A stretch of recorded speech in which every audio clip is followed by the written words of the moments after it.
నిరుపేదలకు లబ్ధి చేకూర్చి వారికి సంక్షేమాన్ని అందించే ప్రభుత్వం కూటమి ప్రభుత్వమని, పేదలకు ఏ కష్టం వచ్చినా తానున్నానంటూ ముఖ్యమంత్రి చంద్రబాబు నాయుడు అన్ని విధాలుగా ఆదుకుంటున్నారని తెలుగుదేశం పార్టీ రాష్ట్ర అధికార ప్రతినిధి పిఠాపురం మాజీ ఎమ్మెల్యే ఎస్వీఎస్ఎన్ వర్మ పేర్కొన్నారు. వైద్య ఖర్చుల నిమిత్తం పిఠాపురం నియోజకవర్గానికి సంబంధించిన పలువురు లబ్ధిదారులకు సీఎం రిలీఫ్ ఫండ్ చెక్కులను మాజీ ఎమ్మెల్యే వర్మ అందించారు. పిఠాపురం మండలానికి సంబంధించిన 7 లబ్ధిదారులకు మంజూరైన సుమారు 5 లక్షల రూపాయల సీఎం రిలీఫ్ ఫండ్ చెక్కులను వర్మ అందజేశారు. కాగా పిఠాపురం మాజీ ఎమ్మెల్యే ఎస్వీఎస్ఎన్ వర్మకు కూటమి ప్రభుత్వం 2 గన్మ్యాన్లను కేటాయించింది.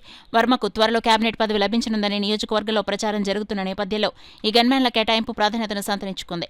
గురువారం నాడు గన్మ్యాన్లు వర్మను కలిసి తమ బాధ్యతలను స్వీకరించారు. ఈ కార్యక్రమంలో కౌన్సిలర్లు అలవరపు నగేష్, రాయుడు శ్రీనిబాబు, కోళ్ల బంగారుబాబు, తెలుగుదేశం పార్టీ పిఠాపురం పట్టణ అధ్యక్షుడు బొజ్జ సతీష్, సోము సత్యబాబు, గుండం మైథిలి, కొరుప్రోలు శ్రీను, కంచమర్తి శ్రీను, మొల్లి నాగమరిడిరాజు, వియ్యపు రామన్నరాజు, సోనాబాబు, అందుగుల సత్యబాబు, గుత్తుల రామకృష్ణ, గొర్రెల సత్యబాబు తదితరులు పాల్గొన్నారు.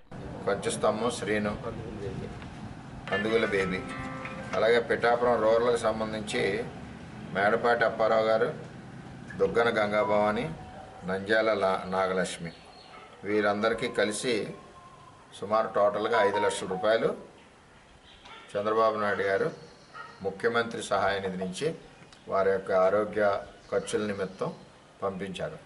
మరి మన నియోజకవర్గం తరపున వీరందరి తరపున చంద్రబాబు నాయుడు గారికి ధన్యవాదాలు తెలియజేస్తూ, మరి వీరందరూ ఆరోగ్యంగా ఉండాలని చంద్రబాబు నాయుడు గారు ఇచ్చిన లేఖ వారికి ఇవ్వడం జరిగిందని చెప్పి తెలియజేస్తారు.